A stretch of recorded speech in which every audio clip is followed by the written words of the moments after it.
ਸਤਿ ਸ਼੍ਰੀ ਅਕਾਲ। ਤੁਸੀਂ ਵੇਖ ਰਹੇ ਹੋ ਟੀਵੀ ਪੰਜਾਬ ਤੇ ਮੈਂ ਹਾਂ ਤੁਹਾਡੇ ਨਾਲ ਇੰਦਰਪ੍ਰੀਤ ਕੌਰ ਸੰਗੇੜਾ। ਖਬਰਾਂ ਦੇ ਇਸ ਬੁਲੇਟਿਨ ਵਿੱਚ ਤੁਹਾਡਾ ਸਵਾਗਤ ਹੈ। ਸਭ ਤੋਂ ਪਹਿਲਾਂ ਨਜ਼ਰ ਮਾਰਦੇ ਹਾਂ ਹੈਡਲਾਈਨਸ ਤੇ। ਏਅਰ ਕੈਨੇਡਾ ਦਾ ਨਵਾਂ ਐਲਾਨ, ਹੁਣ ਪਾਲਤੂ ਜਾਨਵਰਾਂ ਦੀ ਪਾਲਿਸੀ ਵਿੱਚ ਬਦਲਾਵ। ਕੋਰੋਨਾ ਦੀ 6ਵੀਂ ਲਹਿਰ ਸ਼ੁਰੂ, ਓਨਟਾਰੀਓ ਵਿੱਚ ਵਧੇ ਮਾਮਲੇ। ਬੋਰਿਸ ਜੌਨਸਨ ਦਾ ਅਸਤੀਫਾ, ਕੈਨੇਡਾ ਨੂੰ ਹੋਵੇਗਾ ਨੁਕਸਾਨ। ਅਗਨੀ ਲਈ 115 ਗਾਵਾਂ ਦੀ ਜਾਨ, ਹੋਇਆ ਭਾਰੀ ਨੁਕਸਾਨ। ਏਅਰ ਕੈਨੇਡਾ ਵੱਲੋਂ ਇੱਕ ਤਾਜ਼ਾ ਐਲਾਨ ਕੀਤਾ ਗਿਆ ਜਿਸ ਵਿੱਚ ਉਹਨਾਂ ਨੇ ਪਾਲਤੂ ਜਾਨਵਰਾਂ ਦੇ ਨਿਯਮ ਵਿੱਚ ਬਦਲਾਵ ਕੀਤਾ ਹੈ। ਦੱਸਿਆ ਗਿਆ ਹੈ ਕਿ ਕਿਸ ਤਰ੍ਹਾਂ ਤੁਸੀਂ ਪਾਲਤੂ ਜਾਨਵਰਾਂ ਨੂੰ ਲੈ ਕੇ ਜਾ ਸਕਦੇ ਹੋ। ਜ਼ਿਆਦਾਤਰ ਉਹਨਾਂ ਵੱਲੋਂ ਰੋਕ ਲਗਾ ਦਿੱਤੀ ਗਈ ਹੈ। ਇਸ ਬਾਰੇ ਕੀ ਹੈ ਪੂਰੀ ਜਾਣਕਾਰੀ ਤੁਹਾਨੂੰ ਦੱਸਾਂਗੇ ਇਸ ਖਬਰ ਵਿੱਚ। ਹੁਣ ਉਡਾਨ ਰਾਹੀਂ ਪਾਲਤੂ ਜਾਨਵਰ ਕੈਨੇਡਾ ਨਹੀਂ ਲਿਜਾਏ ਜਾ ਸਕਣਗੇ। ਇਹ ਫੈਸਲਾ ਏਅਰ ਕੈਨੇਡਾ ਵੱਲੋਂ ਲਿਆ ਗਿਆ, ਜਿੱਥੇ ਦੱਸਿਆ ਹੈ ਕਿ ਕਾਰਗੋ ਵਿੱਚ ਪਾਲਤੂ ਜਾਨਵਰਾਂ ਦੇ ਸਫ਼ਰ ਤੇ ਹੁਣ ਮੱਧ ਸਤੰਬਰ ਤੱਕ ਪਾਬੰਦੀ ਲਗਾਈ ਗਈ ਹੈ। ਇਸ ਤੋਂ ਇਲਾਵਾ ਛੋਟੇ ਜਾਨਵਰਾਂ ਨੂੰ ਕੈਬਨ ਵਿੱਚ ਅਜੇ ਵੀ ਲੈ ਕੇ ਜਾਣ ਦੀ ਪਰਮਿਸ਼ਨ ਹੈ। ਸਿਰਫ ਨਵੀਆਂ ਅਰਜ਼ੀਆਂ ਤੇ ਹੀ ਪਾਬੰਦੀ ਲਾਗੂ ਕੀਤੀ ਗਈ ਹੈ।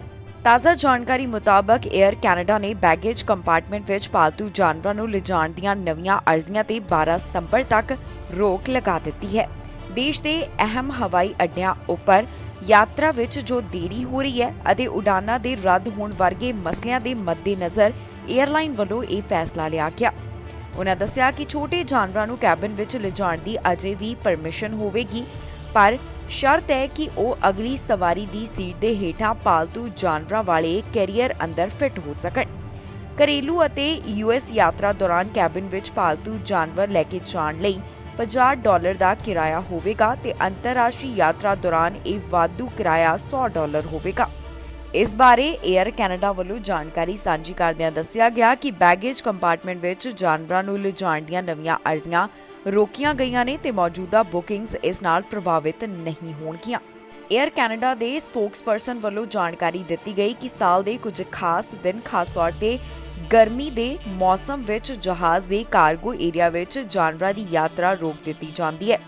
ਕੰਪਨੀ ਨੇ ਨਹੀਂ ਦੱਸਿਆ ਕਿ ਕਿਹੜੇ ਹਾਲਾਤਾਂ ਵਿੱਚ ਇਹ ਬੈਨ ਹਟਾਇਆ ਜਾ ਸਕਦਾ ਹੈ। ਕੰਪਨੀ ਨੇ ਇਸ ਬਾਰੇ ਵੀ ਕੋਈ ਜਾਣਕਾਰੀ ਪ੍ਰਦਾਨ ਨਹੀਂ ਕੀਤੀ ਕਿ 에ਅਰਪੋਰਟਸ ਤੇ ਜੋ ਇਸ ਸਮੇਂ ਹਾਲਾਤ ਬਣੇ ਹੋਏ ਨੇ ਉਸ ਦੌਰਾਨ ਕੋਈ ਪਾਲਤੂ ਜਾਨਵਰ ਬਿਮਾਰ ਜਾਂ ਗੁੰਮ ਹੋਇਆ ਹੈ ਜਾਂ ਫਿਰ ਨਹੀਂ। ਜ਼ਿਕਰਯੋਗ ਹੈ ਕਿ ਏਅਰ ਕੈਨੇਡਾ ਦੀਆਂ ਕਈ ਉਡਾਨਾਂ ਨੂੰ ਇਸ ਸਮੇਂ ਦੇਰੀ ਦਾ ਸਾਹਮਣਾ ਕਰਨਾ ਪੈ ਰਿਹਾ ਹੈ। ਫਲਾਈਟ ਏਵੀਅਰ ਮੁਤਾਬਕ ਏਅਰ ਕੈਨੇਡਾ ਦੀਆਂ 60% ਉਡਾਨਾਂ ਨੂੰ ਦੇਰੀ ਹੋਈ। ਇਸ ਨਾਲ ਸਭ ਤੋਂ ਵੱਧ ਪ੍ਰਭਾਵਿਤ ਟੋਰਾਂਟੋ ਦਾ ਪੀਅਰਸਨ 에ਅਰਪੋਰਟ ਰਿਹਾ। ਪੀਅਰਸਨ 에ਅਰਪੋਰਟ ਦੁਨੀਆ ਦਾ ਕਾਫੀ ਬਿਜ਼ੀ 에ਅਰਪੋਰਟ ਹੈ, ਜਿੱਥੇ ਅੱਧੇ ਤੋਂ ਵੱਧ ਉਡਾਨਾਂ ਦੇਰੀ ਨਾਲ ਚੱਲੀਆਂ। ਕੋਰੋਨਾ ਦੀ 6ਵੀਂ ਲਹਿਰ ਸ਼ੁਰੂ ਹੋ ਚੁੱਕੀ ਹੈ। ਇੱਕ ਵਾਰ ਫਿਰ ਤੋਂ ਕੋਰੋਨਾ ਵਾਇਰਸ ਦਾ ਅਸਰ ਦੇਖਣ ਨੂੰ ਮਿਲ ਰਿਹਾ ਹੈ। ਪਹਿਲਾਂ ਦੇ ਮੁਕਾਬਲੇ ਕੇਸਿਸ ਵਧ ਰਹੇ ਨੇ। ਇਸ ਪਿੱਛੇ ਕਾਰਨ ਹੈ ਓਮਿਕਰੌਨ ਦਾ ਜੋ ਨਵਾਂ ਵੇਰੀਐਂਟ ਸਾਹਮਣੇ ਆਇਆ। ਓਨਟਾਰੀਓ ਤੋਂ ਤਾਜ਼ਾ ਜਾਣਕਾਰੀ ਸਾਹਮਣੇ ਆਈ, ਜਿੱਥੇ ਦੱਸਿਆ ਗਿਆ ਕਿ ਮੌਜੂਦਾ ਸਮੇਂ ਇੱਥੇ ਕਿਸ ਤਰ੍ਹਾਂ ਦੇ ਹਾਲਾਤ ਬਣੇ ਹੋਏ ਨੇ। ਓਨਟਾਰੀਓ ਵਿੱਚ ਕੋਰੋਨਾ ਵਾਇਰਸ ਦੀ ਨਵੀਂ ਵੇਵ ਸ਼ੁਰੂ ਹੋ ਗਈ ਹੈ, ਜਿਸ ਬਾਰੇ ਚੀਫ ਮੈਡੀਕਲ ਆਫੀਸਰ ਵੱਲੋਂ ਜਾਣਕਾਰੀ ਦਿੱਤੀ ਗਈ। ਉਨ੍ਹਾਂ ਦਾ ਕਹਿਣਾ ਹੈ ਕਿ ਓਨਟਾਰੀਓ ਸੂਬੇ ਵਿੱਚ ਕੋਰੋਨਾ ਦੀ 7ਵੀਂ ਲਹਿਰ ਸ਼ੁਰੂ ਹੋ ਚੁੱਕੀ ਹੈ। ਦੱਸਿਆ ਜਾ ਰਿਹਾ ਹੈ ਕਿ ਨਵੀਂ ਵੇਵ ਓਮਿਕਰੌਨ ਦੇ ਨਵੇਂ ਵੇਰੀਐਂਟ ਕਾਰਨ ਫੈਲ ਰਹੀ ਹੈ। ਓਨਟਾਰੀਓ ਦੇ ਕੋਵਿਡ-19 ਸਾਇੰਸ ਐਡਵਾਈਜ਼ਰੀ ਟੇਬਲ ਵੱਲੋਂ ਕੋਵਿਡ ਕੇਸਿਸ ਵਿੱਚ ਜੋ ਲਗਾਤਾਰ ਵਾਧਾ ਹੋ ਰਿਹਾ ਹੈ ਉਸੇ ਸੰਕੇਤ ਦਿੱਤੇ ਨੇ, ਜਿਸ ਤੋਂ ਬਾਅਦ ਸੂਬੇ ਦੇ ਚੀਫ ਮੈਡੀਕਲ ਆਫੀਸਰ ਵੱਲੋਂ ਇਹ ਪੁਸ਼ਟੀ ਕੀਤੀ ਗਈ ਹੈ ਕਿ ਓਨਟਾਰੀਓ ਪ੍ਰੋਵਿੰਸ ਵਿੱਚ ਵਾਇਰਸ ਦੀ ਨਵੀਂ ਵੇਵ ਸ਼ੁਰੂ ਹੋ ਗਈ ਹੈ। ਉਨ੍ਹਾਂ ਕਿਹਾ ਕਿ ਸੂਬਾ ਸਰਕਾਰ ਬੂਸਟਰ ਡੋਜ਼ ਵਾਸਤੇ ਯੋਗਤਾ ਦੇ ਦਾਇਰੇ ਵਿੱਚ ਹੋਰ ਵਾਧਾ ਕਰਨ ਦੀ ਸਮੀਖਿਆ ਕਰ ਰਹੀ ਹੈ ਤੇ ਜਲਦ ਹੀ ਇਸ ਬਾਰੇ ਫੈਸਲਾ ਵੀ ਲਿਆ ਜਾਵੇਗਾ। ਉਨ੍ਹਾਂ ਦਾ ਕਹਿਣਾ ਹੈ ਕਿ ਜੂਨ ਦੀ ਸ਼ੁਰੂਆਤ ਵਿੱਚ ਹੀ ਇਹ ਨਵੇਂ ਵੇਰੀਐਂਟ ਦਾ ਵਾਧਾ ਸ਼ੁਰੂ ਹੋਇਆ ਅਤੇ ਮਹੀਨੇ ਦੇ ਮੱਧ ਤੱਕ ਇਹ ਮੁੱਖ ਸਟ੍ਰੇਨ ਬਣ ਗਿਆ। ਉਨ੍ਹਾਂ ਦਾ ਕਹਿਣਾ ਹੈ ਕਿ ਫਿਲਹਾਲ ਅਸੀਂ ਇਸ ਵੇਵ ਦੇ ਤੀਸਰੇ ਹਫ਼ਤੇ ਵਿੱਚ ਹਾਂ। ਆਉਂਦੇ 4 ਤੋਂ 5 ਹਫ਼ਤਿਆਂ ਤੱਕ ਓਨਟਾਰੀਓ ਦੇ ਇਸ ਵੇਵ ਅਧੀਨ ਰਹਿਣ ਦੀ ਸੰਭਾਵਨਾ ਹੈ। ਇਸ ਤੋਂ ਇਲਾਵਾ ਉਹ ਕਹਿੰਦੇ ਨੇ ਕਿ ਅਗਲੇ 10 ਦਿਨਾਂ ਦੌਰਾਨ ਕੇਸਾਂ ਵਿੱਚ ਵਾਧਾ ਹੋਣ ਦਾ ਅੰਦਾਜ਼ਾ ਹੈ, ਜਿਸ ਤੋਂ ਬਾਅਦ ਕੇਸਾਂ ਵਿੱਚ ਕਮੀ ਆਉਣੀ ਸ਼ੁਰੂ ਹੋਵੇਗੀ। ਦੱਸ ਦਈਏ ਕਿ ਨਵੀਂ ਵੇਵ ਅਜਿਹੇ ਸਮੇਂ ਆਈ ਹੈ ਜਦੋਂ ਗਰਮੀਆਂ ਕਾਰਨ ਬਹੁਤ ਸਾਰੇ ਲੋਕ ਆਊਟਡੋਰ ਥਾਵਾਂ ਤੇ ਆਪਣਾ ਸਮਾਂ ਗੁਜ਼ਾਰ ਰਹੇ ਨੇ। ਇਸ ਨਾਲ ਇਹ ਫਿਕਰਮੰਦੀ ਸ਼ੁਰੂ ਹੋ ਗਈ ਹੈ ਕਿ ਸਾਲ ਦੇ ਅੰਤ ਵਿੱਚ ਜਦੋਂ ਲੋਕ ਇੰਡੋਰ ਵਧੇਰੇ ਰਹਿਣਗੇ ਤਾਂ ਉਦੋਂ ਕਿਸ ਕਿਸਮ ਦੀ ਸਥਿਤੀ ਹੋਵੇਗੀ। ਜ਼ਿਕਰਯੋਗ ਹੈ ਕਿ ਮਈ ਤੋਂ ਬਾਅਦ ਪਹਿਲੀ ਵਾਰੀ ਟੈਸਟ ਪੋਜ਼ਿਟਿਵਿਟੀ ਰੇਟ 10% ਤੋਂ ਵੱਧ ਦਰਜ ਕੀਤਾ ਗਿਆ। ਸਾਇੰਸ ਟੇਬਲ ਮੁਤਾਬਕ ਜੋ ਉਹਨਾਂ ਵੱਲੋਂ ਸੈਂਪਲ ਇਕੱਠੇ ਕੀਤੇ ਗਏ, ਉਹਨਾਂ ਵਿੱਚ ਸੂਬੇ ਦੇ ਜ਼ਿਆਦਾਤਰ ਇਲਾਕਿਆਂ ਵਿੱਚ ਕੋਵਿਡ ਕੇਸ ਵੱਧ ਦਰਜ ਕੀਤੇ ਗਏ। ਮਈ ਤੋਂ ਬਾਅਦ ਪਹਿਲੀ ਵਾਰ ਅਜਿਹਾ ਹੋਇਆ ਹੈ ਜਦੋਂ ਟੈਸਟ ਪੋਜ਼ਿਟਿਵਿਟੀ ਰੇਟ ਵਿੱਚ ਵਾਧਾ ਦਰਜ ਕੀਤਾ ਗਿਆ ਹੋਵੇ। ਤਕਰੀਬਨ 80% ਪਬਲਿਕ ਹੈਲਥ ਯੂਨਿਟਸ ਵਿੱਚ ਕੋਵਿਡ ਕੇਸਾਂ ਅੰਦਰ ਵਾਧਾ ਦਰਜ ਕੀਤਾ ਗਿਆ ਹੈ। ਮੌਜੂਦਾ ਸਥਿਤੀ ਨੂੰ ਹੁਣ ਧਿਆਨ ਵਿੱਚ ਰੱਖਦਿਆਂ ਤੀਸਰੀ ਡੋਜ਼ ਲਗਾਉਣ ਦੀ ਲਗਾਤਾਰ ਅਪੀਲ ਕੀਤੀ ਜਾ ਰਹੀ ਹੈ। ਆਮ ਲੋਕਾਂ ਨੂੰ ਇਹ ਗੱਲ ਕਹੀ ਜਾ ਰਹੀ ਹੈ ਕਿ ਜਲਦ ਤੋਂ ਜਲਦ ਇਹ ਬੂਸਟਰ ਡੋਜ਼ ਉਹ ਜ਼ਰੂਰ ਹਾਸਲ ਕਰ ਲੈਣ। The forecasting has shown it's roughly 66% of circulating strains now are of the BA5 variety of COVID, and hence that is the definition of a new wave. It's causing an increase in positivity of tests, a slight increase in hospitalizations, a slight increase in those in the intensive care unit. So that defines the wave by all of those numbers. Sadly, yes, we're in another wave. I know that term alone may incite some fear, but I want to put it in perspective. We, in January and February, went through a very large wave of BA1, and then in March and April, a smaller wave of BA2, and now are in BA5, and we anticipate it being a smaller wave, given that we're already 3 weeks in, roughly, and we're not seeing a significant impact on the health system. We expect 4 or 5 more weeks of BA5 being a dominant strain, and then it fading over time. Boris Johnson ਵੱਲੋਂ ਆਪਣੇ ਅਹੁਦੇ ਤੋਂ ਅਸਤੀਫੇ ਦਾ ਐਲਾਨ ਕੀਤਾ ਗਿਆ। ਹੁਣ ਸਵਾਲ ਹੈ ਕਿ ਇਸ ਦਾ ਅਸਰ ਕੈਨੇਡਾ ਦੇ ਉੱਪਰ ਤਾਂ ਨਹੀਂ ਪਏਗਾ। ਕੈਨੇਡਾ ਵੱਲੋਂ ਜਾਣਕਾਰੀ ਸਾਂਝੀ ਕਰਦਿਆਂ ਕਿਹਾ ਗਿਆ ਕਿ ਜੋ ਐਗਰੀਮੈਂਟ ਉਹਨਾਂ ਵੱਲੋਂ ਯੂਕੇ ਨਾਲ ਕੀਤਾ ਗਿਆ ਸੀ ਉਹ ਪ੍ਰਭਾਵਿਤ ਨਹੀਂ ਹੋਏਗਾ। ਇਸ ਸੰਬੰਧੀ ਜਿਸ ਤਰ੍ਹਾਂ ਪਹਿਲਾਂ ਗੱਲਬਾਤ ਚੱਲ ਰਹੀ ਸੀ ਉਸੇ ਤਰ੍ਹਾਂ ਹੀ ਚੱਲੇਗੀ। ਯੂਕੇ ਦੇ ਪ੍ਰਧਾਨ ਮੰਤਰੀ ਬੋਰਿਸ ਜੌਨਸਨ ਵੱਲੋਂ ਅਸਤੀਫਾ ਦੇ ਦਿੱਤਾ ਗਿਆ ਕਿ ਹੁਣ ਇਸ ਦਾ ਅਸਰ ਕੈਨੇਡਾ ਉੱਪਰ ਪਵੇਗਾ। ਇਸ ਬਾਰੇ ਜਾਣਕਾਰੀ ਸਾਂਝੀ ਕਰਦਿਆਂ ਮੰਤਰੀ ਵੱਲੋਂ ਦੱਸਿਆ ਗਿਆ ਕਿ ਬੋਰਿਸ ਜੌਨਸਨ ਦਾ ਅਸਤੀਫਾ ਯੂਕੇ ਨਾਲ ਫ੍ਰੀ ਟ੍ਰੇਡ ਬਾਰੇ ਗੱਲਬਾਤ ਨੂੰ ਪ੍ਰਭਾਵਿਤ ਨਹੀਂ ਕਰੇਗਾ। ਇਸ ਬਾਰੇ ਟ੍ਰੇਡ ਮਿਨਿਸਟਰ ਦੇ ਬੁਲਾਰੇ ਵੱਲੋਂ ਜਾਣਕਾਰੀ ਸਾਂਝੀ ਕੀਤੀ ਗਈ ਹੈ, ਜਿੱਥੇ ਉਹਨਾਂ ਦੱਸਿਆ ਕਿ ਇਹ ਸਭ ਕੁਝ ਬਿਨਾਂ ਕਿਸੇ ਰੋਕ ਦੇ ਜਾਰੀ ਰਹਿਣ ਵਾਲਾ ਹੈ। ਜੀ ਹਾਂ, ਕੈਨੇਡਾ ਸਰਕਾਰ ਦਾ ਕਹਿਣਾ ਹੈ ਕਿ ਬ੍ਰਿਟਿਸ਼ ਪ੍ਰਧਾਨ ਮੰਤਰੀ ਵੱਲੋਂ ਅਸਤੀਫੇ ਦਾ ਐਲਾਨ ਯੂਕੇ ਨਾਲ ਚੱਲ ਰਹੀ ਫ੍ਰੀ ਟ੍ਰੇਡ ਐਗਰੀਮੈਂਟ ਬਾਰੇ ਗੱਲਬਾਤ ਨੂੰ ਪ੍ਰਭਾਵਿਤ ਨਹੀਂ ਕਰੇਗਾ। ਕੈਨੇਡਾ ਦੀ ਇੰਟਰਨੈਸ਼ਨਲ ਟ੍ਰੇਡ ਮਿਨਿਸਟਰ ਮੈਰੀ ਦੇ ਸਪੋਕਸਪਰਸਨ ਵੱਲੋਂ ਦੱਸਿਆ ਗਿਆ ਕਿ ਕੈਨੇਡਾ ਤੇ ਯੂਕੇ ਦਰਮਿਆਨ ਇਤਿਹਾਸਿਕ ਅਤੇ ਨਜ਼ਦੀਕੀ ਸਾਂਝ ਹੈ ਤੇ ਨਵੇਂ ਸਮਝੌਤੇ ਸੰਬੰਧੀ ਗੱਲਬਾਤ ਸੁਚਾਰੂ ਢੰਗ ਨਾਲ ਜਾਰੀ ਰਹੇਗੀ।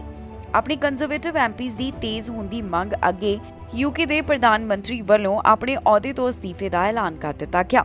ਪਾਰਟੀ ਦਾ ਨਵਾਂ ਲੀਡਰ ਚੁਣੇ ਜਾਣ ਤੱਕ ਬੋਰਿਸ ਜੌਨਸਨ ਆਪਣੇ ਅਹੁਦੇ ਤੇ ਬਣੇ ਰਹਿਣਗੇ, ਪਰ ਉਹਨਾਂ ਕੋਲੋਂ ਤੁਰੰਤ ਕੁਰਸੀ ਖਾਲੀ ਕਰਵਾਉਣ ਦੀ ਮੰਗ ਹੁਣ ਤੇਜ਼ ਹੋਣ ਲੱਗੀ ਹੈ। ਦੱਸ ਦਈਏ ਕਿ ਜੌਨਸਨ ਨੇ ਕੈਨੇਡਾ ਤੇ ਯੂਕੇ ਦਰਮਿਆਨ ਸੰਬੰਧਾਂ, ਜਿਸ ਵਿੱਚ ਵਪਾਰਕ ਰਿਸ਼ਤੇ ਵੀ ਸ਼ਾਮਿਲ ਨੇ, ਇਸ ਨੂੰ ਮਜ਼ਬੂਤ ਕਰਨ ਦੇ ਯਤਨ ਤੇਜ਼ ਕੀਤੇ ਸਨ। ਯੂਕੇ ਦੇ ਯੂਰਪੀਅਨ ਯੂਨੀਅਨ ਤੋਂ ਵੱਖ ਹੋਣ ਤੋਂ ਬਾਅਦ ਜੌਨਸਨ ਨੇ ਹੀ ਕੈਨੇਡਾ ਨਾਲ ਮੁਕਤ ਵਪਾਰ ਸਮਝੌਤੇ ਤੇ ਗੱਲਬਾਤ ਸ਼ੁਰੂ ਕੀਤੀ ਸੀ। ਕੈਨੇਡਾ ਤੇ ਬ੍ਰਿਟੇਨ ਇੱਕ ਨਵੇਂ ਦੁਵੱਲੇ ਵਪਾਰਕ ਸਮਝੌਤੇ ਤੇ ਗੱਲਬਾਤ ਕਰ ਰਹੇ ਨੇ, ਕਿਉਂਕਿ ਯੂਕੇ ਦੇ ਯੂਰਪੀਅਨ ਯੂਨੀਅਨ ਨਾਲ ਵੱਖ ਹੋਣ ਤੋਂ ਬਾਅਦ ਇਸ ਸਮਝੌਤੇ ਅਧੀਨ ਕੈਨੇਡਾ ਤੇ ਯੂਕੇ ਦਰਮਿਆਨ ਜਿਹੜਾ ਕਰਾਰ ਸੀ ਉਹ ਭੰਗ ਹੋ ਗਿਆ।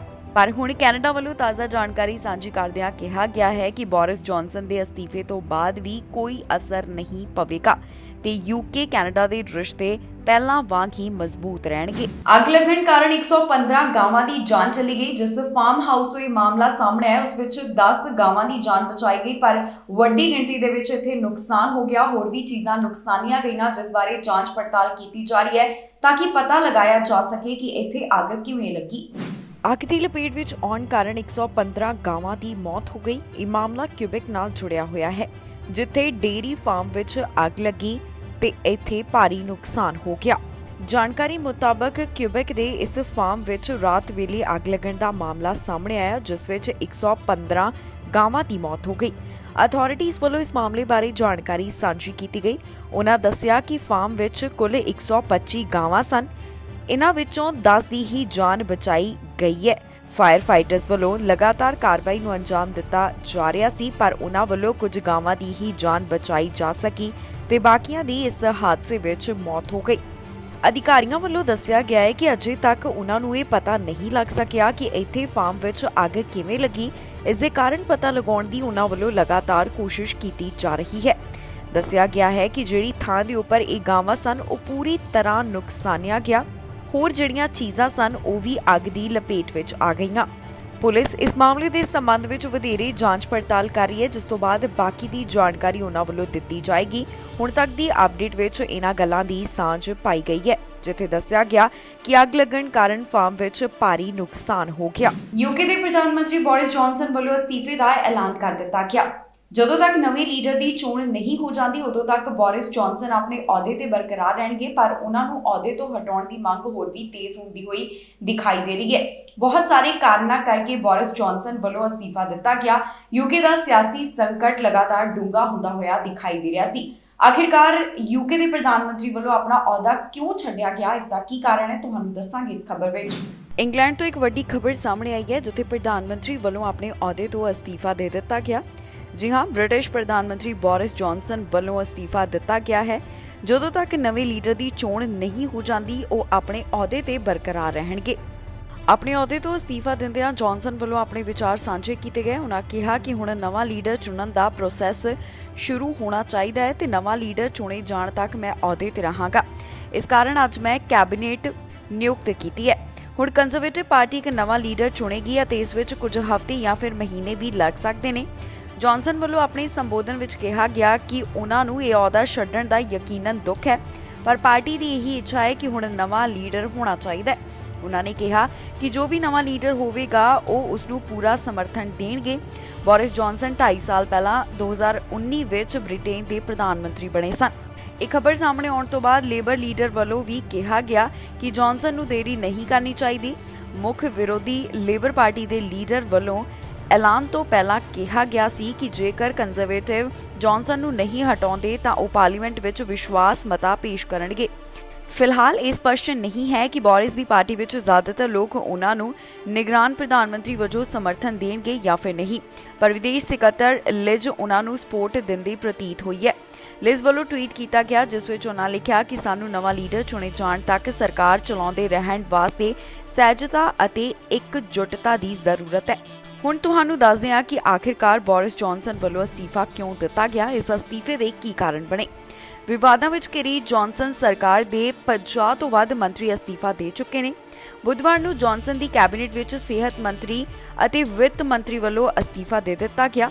ਬੋਰਿਸ ਜੌਨਸਨ ਪਿਛਲੇ ਕਾਫੀ ਸਮੇਂ ਤੋਂ ਇੱਕ ਤੋਂ ਬਾਅਦ ਇੱਕ ਵਿਵਾਦ ਵਿੱਚ ਘਿਰੇ ਹੋਏ ਦਿਖਾਈ ਦਿੱਤੇ, ਜਿਸ ਵਿੱਚ ਲਾਕਡਾਊਨ ਦੌਰਾਨ ਪਾਰਟੀ ਕਰਨਾ ਸ਼ਾਮਲ ਸੀ, ਜਿੱਥੇ ਕੋਵਿਡ ਨਿਯਮਾਂ ਦਾ ਉਲੰਘਣ ਕੀਤਾ ਗਿਆ। ਇਸ ਤੋਂ ਬਾਅਦ ਉਹਨਾਂ ਨੂੰ ਜੁਰਮਾਨਾ ਵੀ ਲੱਗਾ, ਪਰ ਸਭ ਤੋਂ ਵੱਧ ਮਸਲਾ ਚੀਫ ਵਿਪ ਦੀ ਨਿਯੁਕਤੀ ਕਰਕੇ ਛਿੜਿਆ। ਬੋਰਿਸ ਤੇ ਇਲਜ਼ਾਮ ਲਗਾਇਆ ਸੀ ਕਿ ਕ੍ਰਿਸ ਖਿਲਾਫ ਜਿਨਸੀ ਸ਼ੋਸ਼ਣ ਦੇ ਮਾਮਲੇ ਬਾਰੇ ਜਾਣੂ ਹੋਣ ਤੋਂ ਬਾਅਦ ਵੀ ਉਹਨਾਂ ਵੱਲੋਂ ਇਸ ਨੂੰ ਨਜ਼ਰ ਅੰਦਾਜ਼ ਕੀਤਾ ਗਿਆ ਤੇ ਉਹਨਾਂ ਨੇ ਵਿਪ ਨੂੰ ਅਪਾਇੰਟ ਕੀਤਾ। ਇਸ ਤੋਂ ਬਾਅਦ ਉਹਨਾਂ ਵੱਲੋਂ ਮੁਆਫੀ ਵੀ ਮੰਗੀ ਗਈ ਸੀ ਤੇ ਹੁਣ ਬੋਰਿਸ ਜੌਨਸਨ ਵੱਲੋਂ ਆਪਣੇ ਅਹੁਦੇ ਤੋਂ ਹੀ ਅਸਤੀਫਾ ਦੇ ਦਿੱਤਾ ਗਿਆ ਹੈ। And the reason I have fought so hard in the last few days to continue to deliver that mandate in person was not just because I wanted to do so, but because I felt it was my job, my duty, my obligation to you to continue to do what we promised in 2019.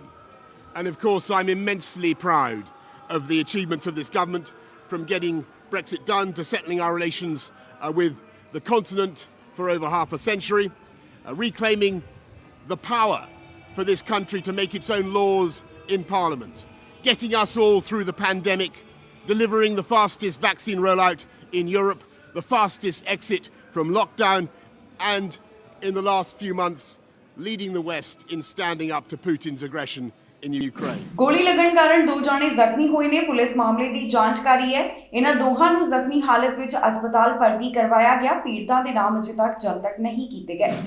ਰਾਤ ਸਮੇਂ ਗੋਲੀਆਂ ਚੱਲੀਆਂ ਜਿਸ ਵਿੱਚ 2 ਜਾਣੇ ਜ਼ਖਮੀ ਹੋਏ ਨੇ। ਇਸ ਬਾਰੇ ਹੁਣ ਪੁਲਿਸ ਵੱਲੋਂ ਜਾਣਕਾਰੀ ਸਾਂਝੀ ਕੀਤੀ ਗਈ। ਟੋਰਾਂਟੋ ਦੇ ਵਿੱਚ ਇਹ ਜਿਹੜਾ ਗੋਲੀਬਾਰੀ ਦਾ ਮਾਮਲਾ ਸਾਹਮਣੇ ਆਇਆ, ਦੱਸਿਆ ਜਾ ਰਿਹਾ ਹੈ ਕਿ ਡਰਾਈਵੇ ਵਿੱਚ ਗੋਲੀਆਂ ਚਲਾਈਆਂ ਗਈਆਂ। ਗੋਲੀ ਲੱਗਣ ਕਾਰਨ 2 ਵਿਅਕਤੀ ਜ਼ਖਮੀ ਹੋਏ ਨੇ। ਪੁਲਿਸ ਦੇ ਦੱਸਣ ਮੁਤਾਬਕ ਪਹਿਲਾ ਮਾਮਲਾ 12:45 ਦੇ ਕਰੀਬ ਹਾਈਵੇ 400 ਨੇੜੇ ਵਾਪਰਿਆ। ਇਨਵੈਸਟੀਗੇਟਰਸ ਦਾ ਮੰਨਣਾ ਹੈ ਕਿ ਇੱਕ ਕਾਰ ਵੱਲੋਂ ਦੂਸਰੀ ਗੱਡੀ ਦਾ ਪਿੱਛਾ ਕੀਤਾ ਜਾ ਰਿਹਾ ਸੀ, ਜਿਸ ਵੇਲੇ ਗੋਲੀਆਂ ਚਲਾਈਆਂ ਗਈਆਂ। ਗੋਲੀ ਲੱਗਣ ਕਾਰਨ ਇੱਕ ਵਿਅਕਤੀ ਜ਼ਖਮੀ ਹੋਇਆ। ਇਸ ਤੋਂ ਇਲਾਵਾ ਦੂਸਰਾ ਮਾਮਲਾ 1:30 ਵਜੇ ਦੇ ਕਰੀਬ ਹਾਈਵੇ 401 ਦੇ ਨੇੜਿਓਂ ਸਾਹਮਣੇ ਆਇਆ। ਇਨਵੈਸਟੀਗੇਟਰਸ ਦਾ ਕਹਿਣਾ ਹੈ ਕਿ ਦੂਸਰੀ ਗੋਲੀਬਾਰੀ ਦਾ ਮਾਮਲਾ ਵੀ ਗੱਡੀ ਦਾ ਪਿੱਛਾ ਕਰਨ ਦੌਰਾਨ ਹੀ ਸਾਹਮਣੇ ਆਇਆ ਹੈ। ਇਸ ਤੋਂ ਇਲਾਵਾ ਗੱਡੀ ਦੇ ਨੇੜੇ ਵੀ ਗੋਲੀ ਦੇ ਨਿਸ਼ਾਨ ਦਿਖਾਈ ਦਿੱਤੇ ਨੇ। ਟੋਰਾਂਟੋ ਪੁਲਿਸ ਵੱਲੋਂ ਇਹਨਾਂ ਦੋਹਾਂ ਮਾਮਲਿਆਂ ਸੰਬੰਧੀ ਜਾਂਚ ਪੜਤਾਲ ਕੀਤੀ ਜਾ ਰਹੀ ਹੈ। ਫਿਲਹਾਲ ਉਹਨਾਂ ਵੱਲੋਂ ਪੀੜਤਾਂ ਦੇ ਨਾਮ ਜਨਤਕ ਨਹੀਂ ਕੀਤੇ ਗਏ। ਇਸ ਜ਼ਰੂਰ ਦੱਸਿਆ ਗਿਆ ਹੈ ਕਿ ਉਹਨਾਂ ਦਾ ਹਸਪਤਾਲ ਵਿੱਚ ਇਲਾਜ ਚੱਲ ਰਿਹਾ ਹੈ ਤੇ ਉਹਨਾਂ ਦੀ ਹਾਲਤ ਇਸ ਸਮੇਂ ਸਥਿਰ ਬਣੀ ਹੋਈ ਹੈ ਤੇ ਜਲਦ ਉਹਨਾਂ ਨੂੰ ਹਸਪਤਾਲ ਤੋਂ ਛੁੱਟੀ ਮਿਲ ਸਕਦੀ ਹੈ। ਜਿਨ੍ਹਾਂ ਵੱਲੋਂ ਗੋਲੀਆਂ ਚਲਾਈਆਂ ਗਈਆਂ ਉਹਨਾਂ ਬਾਰੇ ਬਹੁਤੀ ਡਿਟੇਲ ਅਜੇ ਤੱਕ ਸਾਂਝੀ ਨਹੀਂ ਕੀਤੀ ਗਈ। ਉਹਨਾਂ ਦੀ ਭਾਲ ਪੁਲਿਸ ਵੱਲੋਂ ਜਾਰੀ ਹੈ। ਹੁਣ ਬਾਕੀ ਦੀ ਜਾਣਕਾਰੀ ਪੁਲਿਸ ਵੱਲੋਂ ਅਗਲੀ ਅਪਡੇਟ ਵਿੱਚ ਦਿੱਤੀ ਜਾਵੇਗੀ। ਹਰਜੀਤ ਸੱਜਣ ਵੱਲੋਂ ਗੋਲ ਗੱਪੇ ਖਾਣ ਦਾ ਤਰੀਕਾ ਸਿਖਾਇਆ ਗਿਆ ਤੇ ਸੋਸ਼ਲ ਮੀਡੀਆ ਉੱਪਰ ਉਹਨਾਂ ਦੀ ਇਹ ਵੀਡੀਓ ਵਾਇਰਲ ਹੋ ਰਹੀ ਹੈ। ਖੁਦ ਦੇ ਸੋਸ਼ਲ ਮੀਡੀਆ ਪਲੇਟਫਾਰਮ ਦੇ ਉੱਪਰ ਹਰਜੀਤ ਸੱਜਣ ਵੱਲੋਂ ਇੱਕ ਵੀਡੀਓ ਸਾਂਝੀ ਕੀਤੀ ਗਈ ਜਿਸ ਵਿੱਚ ਉਹ ਦੱਸ ਰਹੇ ਨੇ ਕਿ ਅਸਲੀ ਤਰੀਕੇ ਗੋਲ ਗੱਪੇ ਕਿਸ ਤਰ੍ਹਾਂ ਖਾਣੇ ਚਾਹੀਦੇ ਨੇ। ਕੈਨੇਡਾ ਦੇ ਮੰਤਰੀ ਵੱਲੋਂ ਗੋਲ ਗੱਪੇ ਖਾਣੇ ਸਿਖਾਏ ਗਏ ਨੇ। ਜੀ ਹਾਂ, ਹਰਜੀਤ ਸੱਜਣ ਵੱਲੋਂ ਦੱਸਿਆ ਗਿਆ ਕਿ ਕਿਵੇਂ ਤੁਸੀਂ ਗੋਲ ਗੱਪੇ ਦਾ ਆਨੰਦ ਮਾਣੋ। ਹਰਜੀਤ ਸੱਜਣ ਸਾਊਥ ਵੈਨਕੂਵਰ ਵਿੱਚ ਪਹੁੰਚੇ ਹੋਏ ਸਨ ਜਿੱਥੇ ਉਹਨਾਂ ਨੇ ਜਾ ਕੇ ਗੋਲ ਗੱਪੇ ਅਤੇ ਹੋਰ ਵੀ ਕਈ ਚੀਜ਼ਾਂ ਦਾ ਲੁਤਫ ਉਠਾਇਆ ਤੇ ਉਹਨਾਂ ਨੇ ਇਹ ਵੀਡੀਓ ਸੋਸ਼ਲ ਮੀਡੀਆ ਉੱਪਰ ਸਾਂਝੀ ਕੀਤੀ ਤੇ ਬਾਕੀਆਂ ਨੂੰ ਵੀ ਦੱਸਿਆ ਕਿ ਤੁਸੀਂ ਕਿਸ ਤਰ੍ਹਾਂ ਗੋਲ ਗੱਪੇ ਖਾਓ, ਭਾਵ ਕਿ ਗੋਲ ਗੱਪੇ ਖਾਣ ਦਾ ਸਹੀ ਤਰੀਕਾ ਕੀ ਹੈ। To my non-Indian friend, to eat a golgappa, you have to commit.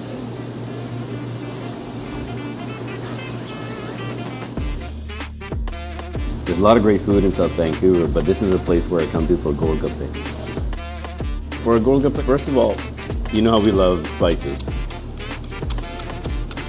You gotta make a hole here, and as you know, this is just fried dough hollow.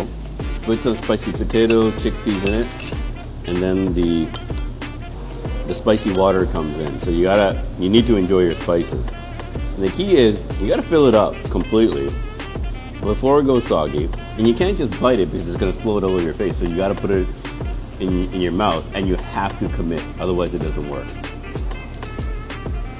ਮਾਲ ਦੇ ਬਾਹਰ ਦੋ ਜਾਣਿਆਂ ਤੇ ਚਾਕੂ ਨਾਲ ਹਮਲਾ ਕੀਤਾ ਗਿਆ ਜਿਸ ਬਾਰੇ ਪੁਲਿਸ ਵੱਲੋਂ ਜਾਣਕਾਰੀ ਦਿੱਤੀ ਗਈ ਹੈ। ਜਿਹੜੇ ਦੋ ਮਾਮਲੇ ਸਾਹਮਣੇ ਆਏ ਨੇ ਇਸ ਸੰਬੰਧੀ ਪੁਲਿਸ ਵੱਲੋਂ ਡਿਟੇਲ ਸਾਂਝੀ ਕਰਦਿਆਂ ਦੱਸਿਆ ਕਿ ਕਿਸ ਤਰ੍ਹਾਂ ਇਹਨਾਂ ਮਾਮਲਿਆਂ ਨੂੰ ਅੰਜਾਮ ਦਿੱਤਾ ਗਿਆ।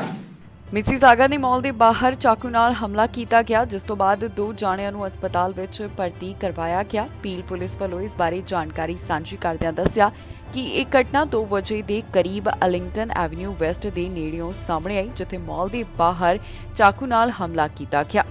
ਦੋ ਪੀੜਤਾਂ ਨੂੰ ਹਸਪਤਾਲ ਵਿੱਚ ਭਰਤੀ ਕਰਵਾਏ ਜਾਣ ਦੇ ਬਾਰੇ ਦੱਸਿਆ ਗਿਆ ਹੈ। ਫਿਲਹਾਲ ਪੁਲਿਸ ਵਿਭਾਗ ਵੱਲੋਂ ਇਹਨਾਂ ਪੀੜਤਾਂ ਦੇ ਨਾਮ ਜਨਤਕ ਨਹੀਂ ਕੀਤੇ ਗਏ ਤੇ ਨਾ ਹੀ ਉਹਨਾਂ ਦੀ ਉਮਰ ਦੇ ਬਾਰੇ ਕੋਈ ਜਾਣਕਾਰੀ ਦਿੱਤੀ ਗਈ ਹੈ। ਪੁਲਿਸ ਦਾ ਕਹਿਣਾ ਹੈ ਕਿ ਉਹਨਾਂ ਵੱਲੋਂ ਸਸਪੈਕਟ ਦੀ ਭਾਲ ਕੀਤੀ ਜਾ ਰਹੀ ਹੈ ਜੋ ਕਿ ਸਾਊਥ ਏਸ਼ੀਅਨ ਦੱਸਿਆ ਜਾ ਰਿਹਾ ਹੈ ਜਿਸ ਦੀ ਉਮਰ 15 ਤੋਂ 17 ਸਾਲ ਵਿਚਕਾਰ ਮੰਨੀ ਜਾ ਰਹੀ ਹੈ। ਇਸ ਵੱਲੋਂ ਕਾਲੇ ਰੰਗ ਦੀ ਟੀ-ਸ਼ਰਟ ਅਤੇ ਗ੍ਰੇ ਕਲਰ ਦੇ ਸਵੈਟ ਪੈਂਟਸ ਪਾਏ ਹੋਏ ਸਨ। ਪੁਲਿਸ ਵੱਲੋਂ ਮਾਮਲੇ ਦੀ ਵਧੇਰੇ ਜਾਂਚ ਪੜਤਾਲ ਕੀਤੀ ਜਾ ਰਹੀ ਹੈ ਜਿਸ ਤੋਂ ਬਾਅਦ ਬਾਕੀ ਦੀ ਜਾਣਕਾਰੀ ਉਹਨਾਂ ਵੱਲੋਂ ਦਿੱਤੀ ਜਾਏਗੀ। ਹੁਣ ਤੱਕ ਦੀ ਅਪਡੇਟ ਵਿੱਚ ਦੱਸਿਆ ਗਿਆ ਹੈ ਕਿ ਜਿਹੜੇ ਪੀੜਤਾਂ ਨੂੰ ਹਸਪਤਾਲ ਵਿੱਚ ਭਰਤੀ ਕਰਵਾਇਆ ਗਿਆ ਉਹਨਾਂ ਦੀ ਹਾਲਤ ਗੰਭੀਰ ਹੈ ਤੇ ਬਾਕੀ ਉਹਨਾਂ ਦੀ ਪਹਿਚਾਣ ਅਜੇ ਤੱਕ ਨਹੀਂ ਦੱਸੀ ਗਈ। ਸਸਪੈਕਟ ਨੂੰ ਵੀ ਜਲਦ ਗ੍ਰਿਫਤਾਰ ਕਰਨ ਸੰਬੰਧੀ ਪੁਲਿਸ ਵੱਲੋਂ ਕਾਰਵਾਈ ਕੀਤੀ ਜਾ ਰਹੀ ਹੈ। ਇੱਕ ਵਾਰ ਫਿਰ ਤੋਂ ਕੋਰੋਨਾ ਵਾਇਰਸ ਦੇ ਮਾਮਲਿਆਂ ਵਿੱਚ ਵਾਧਾ ਦਰਜ ਕੀਤਾ ਜਾ ਰਿਹਾ ਹੈ। ਕਈ ਸੂਬਿਆਂ ਵਿੱਚ ਇਸ ਨਾਲ ਜੁੜੇ ਹੋਏ ਮਾਮਲੇ ਸਾਹਮਣੇ ਆ ਚੁੱਕੇ ਨੇ। ਕੋਰੋਨਾ ਵਾਇਰਸ ਦੀ 6ਵੀਂ ਲਹਿਰ ਸ਼ੁਰੂ ਹੋ ਚੁੱਕੀ ਹੈ। ਕਿਊਬੈਕ ਸੂਬੇ ਵੱਲੋਂ ਵੀ ਦੱਸਿਆ ਗਿਆ ਕਿ ਹਾਲਾਤ ਅਜੇ ਉਹਨਾਂ ਦੇ ਕਾਬੂ ਵਿੱਚ ਨੇ ਤੇ ਫਿਲਹਾਲ ਸਰਕਾਰ ਵੱਲੋਂ ਪਾਬੰਦੀਆਂ ਲਗਾਉਣ ਦੀ ਕੋਈ ਵੀ ਯੋਜਨਾ ਨਹੀਂ ਬਣਾਈ ਗਈ। ਕੈਨੇਡਾ ਦੇ ਕੁਝ ਹਿੱਸਿਆਂ ਵਿੱਚ ਇੱਕ ਵਾਰ ਫਿਰ ਤੋਂ ਕੋਰੋਨਾ ਵਾਇਰਸ ਦੇ ਮਾਮਲੇ ਵਧਦੇ ਹੋਏ ਦਿਖਾਈ ਦੇ ਰਹੇ ਨੇ। ਕਿਊਬੈਕ ਵਿੱਚ ਵੀ ਕੁਝ ਇਸ ਤਰ੍ਹਾਂ ਦੀ ਸਥਿਤੀ ਦੇਖਣ ਨੂੰ ਮਿਲ ਰਹੀ ਹੈ। ਇੱਥੇ ਪਹਿਲਾਂ ਦੇ ਮੁਕਾਬਲੇ ਕੋਰੋਨਾ ਵਾਇਰਸ ਦੇ ਮਾਮਲੇ ਵੱਧ ਹੋਏ ਜਿਸ ਬਾਰੇ ਸਿਹਤ ਮੰਤਰੀ ਵੱਲੋਂ ਕਿਹਾ ਗਿਆ ਕਿ ਸਥਿਤੀ ਬਿਲਕੁਲ ਉਹਨਾਂ ਦੇ ਕਾਬੂ ਵਿੱਚ ਹੈ ਤੇ ਆਮ ਲੋਕਾਂ ਨੂੰ ਇhtiyat ਵਰਤਣ ਵਾਸਤੇ ਉਹਨਾਂ ਵੱਲੋਂ ਸਲਾਹ ਦਿੱਤੀ ਗਈ ਹੈ। ਜੀ ਹਾਂ, ਕਿਊਬੈਕ ਦੇ ਸਿਹਤ ਮੰਤਰੀ ਵੱਲੋਂ ਆਮ ਲੋਕਾਂ ਨੂੰ ਅਪੀਲ ਕੀਤੀ। ਉਹਨਾਂ ਕਿਹਾ ਕਿ ਸਥਿਤੀ ਬਿਲਕੁਲ ਠੀਕ ਹੈ। ਇਸ ਦੇ ਨਾਲ ਹੀ ਉਹਨਾਂ ਵੱਲੋਂ ਇਹ ਸਪਸ਼ਟ ਕਰ ਦਿੱਤਾ ਗਿਆ ਕਿ ਸੂਬੇ ਵਿੱਚ ਇਸ ਸਮੇਂ ਕੋਰੋਨਾ ਵਾਇਰਸ ਦੀ 7ਵੀਂ ਲਹਿਰ ਸ਼ੁਰੂ ਹੋ ਚੁੱਕੀ ਹੈ। ਦਰਅਸਲ ਸਿਹਤ ਮੰਤਰੀ ਵੱਲੋਂ ਪੈਂਡੈਮਿਕ ਨੂੰ ਲੈ ਕੇ ਅਪਡੇਟ ਦਿੱਤੀ ਜਾ ਰਹੀ ਸੀ ਜਿੱਥੇ ਉਹਨਾਂ ਵੱਲੋਂ ਇਹਨਾਂ तमाम ਗੱਲਾਂ ਦਾ ਜ਼ਿਕਰ ਕੀਤਾ ਗਿਆ। ਜਦੋਂ ਉਹਨਾਂ ਨੂੰ ਸਵਾਲ ਪੁੱਛਿਆ ਗਿਆ ਕਿ ਮੁੜ ਤੋਂ ਇੱਥੇ ਸਖਤੀ ਹੋ ਸਕਦੀ ਹੈ ਤਾਂ ਇਸ ਦਾ ਜਵਾਬ ਦਿੰਦਿਆਂ ਮੰਤਰੀ ਨੇ ਕਿਹਾ ਕਿ ਅਜੇ ਸਰਕਾਰ ਵੱਲੋਂ ਇਸ ਤਰ੍ਹਾਂ ਦੀ ਕੋਈ ਵੀ ਯੋਜਨਾ ਨਹੀਂ ਬਣਾਈ ਗਈ ਕਿ ਮੁੜ ਤੋਂ ਪਾਬੰਦੀਆਂ ਲਗਾਈਆਂ ਜਾਣ ਜਾਂ ਫਿਰ ਸਖਤੀ ਕੀਤੀ ਜਾਵੇ। ਉਹਨਾਂ ਕਿਹਾ ਕਿ ਵਾਇਰਸ ਜਾਣ ਵਾਲਾ ਨਹੀਂ ਤੇ ਸਾਨੂੰ ਇਸ ਨਾਲ ਰਹਿਣਾ ਸਿੱਖਣਾ ਚਾਹੀਦਾ ਹੈ। ਦੂਜੇ ਪਾਸੇ ਕੋਰੋਨਾ ਵਾਇਰਸ ਦੇ ਹਾਲਾਤਾਂ ਦੀ ਗੱਲ ਕਰਦੇ ਉਹਨਾਂ ਨੇ ਆਮ ਲੋਕਾਂ ਨੂੰ ਕਿਹਾ ਹੈ ਕਿ ਉਹ ਪਬਲਿਕ ਹੈਲਥ ਗਾਈਡੈਂਸ ਦੀ ਪਾਲਣਾ ਕਰਨ, ਅਜੇ ਵੀ ਪਰਹੇਜ਼ ਕਰਨ ਕਿਉਂਕਿ ਪਹਿਲਾਂ ਦੇ ਮੁਕਾਬਲੇ ਇੱਕ ਵਾਰ ਫਿਰ ਤੋਂ ਮਾਮਲੇ ਵਧਦੇ ਹੋਏ ਦਿਖਾਈ ਦੇ ਰਹੇ ਨੇ। ਇਸ ਦੇ ਪਿੱਛੇ ਕੀ ਕਾਰਨ ਹੈ ਇਹ ਵੀ ਦੱਸਿਆ ਜਾ ਰਿਹਾ ਹੈ। ਦੱਸ ਦਈਏ ਕਿ ਓਮੀਕਰੌਨ ਦਾ ਜਿਹੜਾ ਨਵਾਂ ਵੇਰੀਐਂਟ ਸਾਹਮਣੇ ਆਇਆ ਉਸ ਦੇ ਕਾਰਨ ਵੱਖ-ਵੱਖ ਹਿੱਸਿਆਂ ਵਿੱਚ ਇਸ ਸਮੇਂ ਕੋਰੋਨਾ ਮਾਮਲੇ ਫੈਲਦੇ ਹੋਏ ਦਿਖਾਈ ਦੇ ਰਹੇ ਨੇ। ਉਧਰ ਜੇਕਰ ਇਸ ਸੂਬੇ ਦੀ ਗੱਲ ਕੀਤੀ ਜਾਵੇ ਤਾਂ ਇੱਥੇ ਹਸਪਤਾਲ ਵਿੱਚ 1000 ਤੋਂ ਵੱਧ ਮਰੀਜ਼ ਨੇ ਜਿਨ੍ਹਾਂ ਦਾ ਕੋਰੋਨਾ ਵਾਇਰਸ ਕਾਰਨ ਇਲਾਜ ਚੱਲ ਰਿਹਾ ਹੈ। ਸੂਬੇ ਵਿੱਚ ਕੋਰੋਨਾ ਕਾਰਨ ਹੁਣ ਤੱਕ 15000 ਤੋਂ ਵੱਧ ਮੌਤਾਂ ਹੋ ਚੁੱਕੀਆਂ ਨੇ। Isolate yourself for at least 5 days, a real serious isolation at home, not seeing others. And then after, for the other 5 days, you can move out, walk around, get to your pharmacist, get to your minimum activities or essential activities, wearing a mask, but without seeing anyone at home or getting to the restaurant or in a show or even outside with crowded people surrounding you. Manitoba ਤੋਂ flu shot ਬਾਰੇ ਜਾਣਕਾਰੀ ਸਾਹਮਣੇ ਆਈ, ਜਿੱਥੇ ਦੱਸਿਆ ਗਿਆ ਕਿ flu shot ਕੌਣ ਲਗਵਾ ਸਕਦੇ ਨੇ, ਇਸ ਦੇ ਪਿੱਛੇ ਦਾ ਕਾਰਨ ਵੀ ਉਹਨਾਂ ਵੱਲੋਂ ਸਾਂਝਾ ਕੀਤਾ ਗਿਆ। ਮੈਨੀਟੋਬਾ ਤੋਂ ਫਲੂ ਸ਼ਾਟ ਦੇ ਬਾਰੇ ਤਾਜ਼ਾ ਜਾਣਕਾਰੀ ਸਾਹਮਣੇ ਆਈ ਹੈ, ਜਿਸ ਦੀ ਐਲੀਜੀਬਿਲਿਟੀ ਵਿੱਚ ਵਾਧਾ ਕੀਤਾ ਗਿਆ ਹੈ। ਹੁਣ ਇੱਥੇ ਇਹ ਫਲੂ ਸ਼ਾਟ 65 ਸਾਲ ਤੇ ਇਸ ਤੋਂ ਵੱਧ ਉਮਰ ਵਾਲਿਆਂ ਦੇ ਲਈ ਕਰ ਦਿੱਤਾ ਗਿਆ ਹੈ। ਇਸ ਬਾਰੇ ਸਿਹਤ ਮੰਤਰੀ ਵੱਲੋਂ ਇੱਕ ਸਟੇਟਮੈਂਟ ਰਾਹੀਂ ਜਾਣਕਾਰੀ ਸਾਂਝੀ ਕੀਤੀ ਗਈ, ਜਿੱਥੇ ਉਹਨਾਂ ਦੱਸਿਆ ਕਿ ਮੌਜੂਦਾ ਸਥਿਤੀ ਨੂੰ ਧਿਆਨ ਵਿੱਚ ਰੱਖਦਿਆਂ ਉਹਨਾਂ ਵੱਲੋਂ ਫਲੂ ਸ਼ਾਟ ਦੀ ਐਲੀਜੀਬਿਲਿਟੀ 65 ਸਾਲ ਤੇ ਇਸ ਤੋਂ ਵੱਧ ਉਮਰ ਵਾਸਤੇ ਕਰ ਦਿੱਤੀ ਗਈ ਹੈ।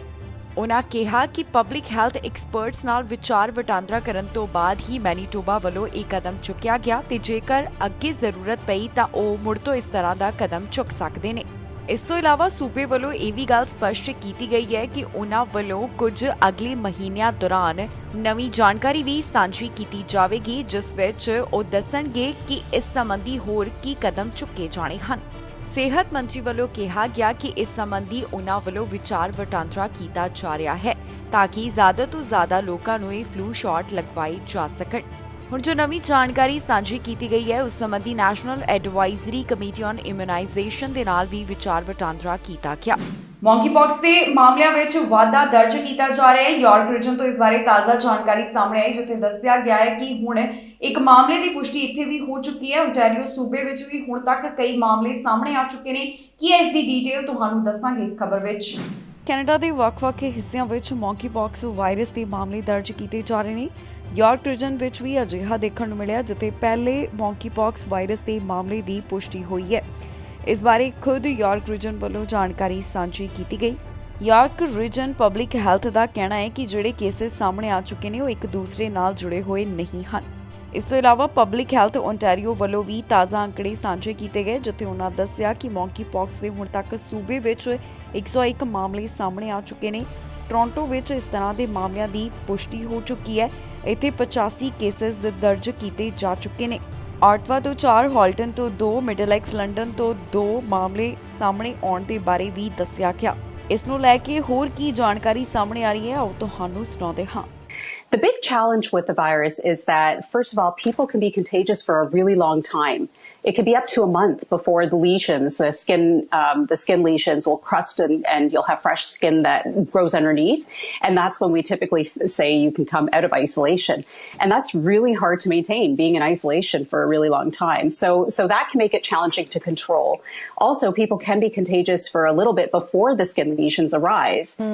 So when they develop fever and other symptoms that aren't so clear, and if they're not isolating at the time, you can spread to others as well. So there are challenges with maintaining the isolation to contain it.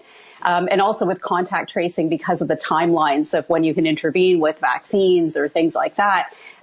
So I expect what we'll see is a couple of generations of spread, and hopefully it will just fizzle down. That's what's happened with other outbreaks in Africa, as this is endemic in different parts of Africa, and we've seen periodic outbreaks that kind of are self-limited. ਇਸ ਦੇ ਨਾਲ ਹੀ ਜਾਂਦੇ ਇੱਕ ਵਾਰ ਫਿਰ ਤੋਂ ਨਜ਼ਰ ਮਾਰਦੇ ਹਾਂ ਹੈਡਲਾਈਨਸ ਤੇ। ਏਅਰ ਕੈਨੇਡਾ ਦਾ ਨਵਾਂ ਐਲਾਨ, ਹੁਣ ਪਾਲਤੂ ਜਾਨਵਰਾਂ ਦੀ ਪਾਲਿਸੀ ਵਿੱਚ ਬਦਲਾਵ।